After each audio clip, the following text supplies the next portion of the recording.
Hi everyone, ಇವತ್ತು ನಾನು ನೆಲ್ಲಿಕಾಯಿಂದ ಚ್ಯವನಪ್ರಾಶ್ ಮಾಡ್ತಾಯಿದ್ದೀನಿ. ಸೊ ಈ ವಿಂಟರ್ ಸೀಸನಲ್ಲಿ, ಈಗ ಸೀಸನ್ ಬಂದು ನೆಲ್ಲಿಕಾಯಿ ಸೀಸನು. ನೆಲ್ಲಿಕಾಯಿ ನಿಮಗೆ ಗೊತ್ತು, ಆ್ಯಸ್ ಯೂಶ್ವಲ್ ಸ್ಕಿನ್ಗೆ, ಹೇರ್ಗೆ ಎಲ್ಲ ತುಂಬ ಒಳ್ಳೆಯದು. ಹಾಗಾಗಿ ನೆಲ್ಲಿಕಾಯಲ್ಲಿ ಮಾಡ್ತಾಯಿದ್ದೀನಿ. ಏನಿಲ್ಲ, ನಾನಿಲ್ಲೊಂದು ಅರ್ಧ kg ನೆಲ್ಲಿಕಾಯಿ ತೊಗೊಂಡು ಚೆನ್ನಾಗಿ ವಾಶ್ ಮಾಡಿ ಅದನ್ನು ಸ್ಟೀಮ್ ಮಾಡ್ಕೊಂಡಿದ್ದೀನಿ. ಒಂದು 15ರಿಂದ 20 ನಿಮಿಷ ಸ್ಟೀಮ್ ಮಾಡಿದ್ರೆ ಸಾಕು. ಸ್ಟೀಮ್ ಮಾಡಿ ಆದಮೇಲೆ ಅದರಲ್ಲಿರೋ ಸೀಡ್ಸ್ ಎಲ್ಲ ತೆಗೆದು ಸ್ವಲ್ಪ ಕೂಲ್ ಆದಮೇಲೆ ಪೇಸ್ಟ್ ಮಾಡ್ಕೊಳ್ಳಿ. ಪೇಸ್ಟ್ ಮಾಡಿಕೊಂಡು 1 ಸ್ಪೂನಷ್ಟು ತುಪ್ಪ ತೊಗೊಳ್ಳಿ. 1 ಸ್ಪೂನಷ್ಟು ತುಪ್ಪ ತೊಗೊಂಡು ಏನು ಪೇಸ್ಟ್ ಮಾಡೋದ್ರಿಂದ ಚೆನ್ನಾಗಿ ಫ್ರೈ ಮಾಡ್ಕೊಳ್ಳಿ. ಫ್ರೈ ಮಾಡ್ಕೊತಾ ಇರ್ಬೇಕಾದ್ರೆ ಎಷ್ಟು ಬೇಕೋ ಅಷ್ಟು, ಅಂದರೆ ನಾನಿಲ್ಲಿ ಅರ್ಧ kgಗೆ 1 ಕಪ್ ಬೆಲ್ಲ ತೊಗೊಂಡಿದ್ದೀನಿ, ಬೆಲ್ಲದ ಪುಡಿನ.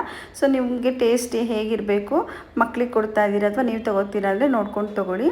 ಹಾಗೆ 1 ಕಪ್ ಬೆಲ್ಲ, ಸ್ವಲ್ಪ ಪೆಪ್ಪರ್ ಪೌಡ್ರು, ಸ್ವಲ್ಪ ಡ್ರೈ ಶುಂಠಿ ಪೌಡರು, ಸ್ವಲ್ಪ ಅಶ್ವಗಂಧ ಮತ್ತು ತುಳಸಿ ಹಾಕಿದ್ದೀನಿ. ಹಾಗೆ ಜಾಕಾಯಿ ಪುಡಿ, ಅಂದರೆ 1 ಜಾಕಾಯಲ್ಲಿ ಚೆನ್ನಾಗಿ ಪುಡಿ ಮಾಡಿಕೊಂಡು, ಜಾಕಾಯಿ ಪುಡಿ, ಸ್ವಲ್ಪ ಚಕ್ಕೆ ಪುಡಿ, ಸ್ವಲ್ಪ ಲವಂಗ ಪುಡಿ, ಇಷ್ಟನ್ನು ಹಾಕಿದ್ದೀನಿ. ಇಷ್ಟು ಹಾಕಿ ಚೆನ್ನಾಗಿ ನೀವು ಫ್ರೈ ಮಾಡಬೇಕು. ಫ್ರೈ ಮಾಡಿ ಅದು ಕೂಲ್ ಆದಮೇಲೆ, ಅಂದರೆ ಆಫ್ ಮಾಡಿ, ಕೂಲ್ ಆದಮೇಲೆ ಸ್ವಲ್ಪ ಜೇನುತುಪ್ಪ ಆ್ಯಡ್ ಮಾಡಿ. ನೀವು ಅಪ್ ಟು 1 to 2 ಮಂತ್ಸ್ವರೆಗೂ ಔಟ್ಸೈಡಲ್ಲೇ ನೀವು ಇಟ್ಕೊಬೋದು. ಇಲ್ಲ ನಾನು ಫ್ರಿಜ್ಜಲ್ಲಿ ಇಟ್ಕೊತೀನಿ ಅಂದರೆ 6 ಮಂತ್ಸ್ ಯೂಸ್ ಮಾಡ್ಬೋದು. ಇದನ್ನು ನೀರಲ್ಲಾದರೂ ಕುಡಿಬೋದು, ಹಾಲ್ಗಾದರೂ ಬೆರೆಸ್ಕೊಂಡು ಕುಡಿಬೋದು. ಟ್ರೈ ಮಾಡಿ.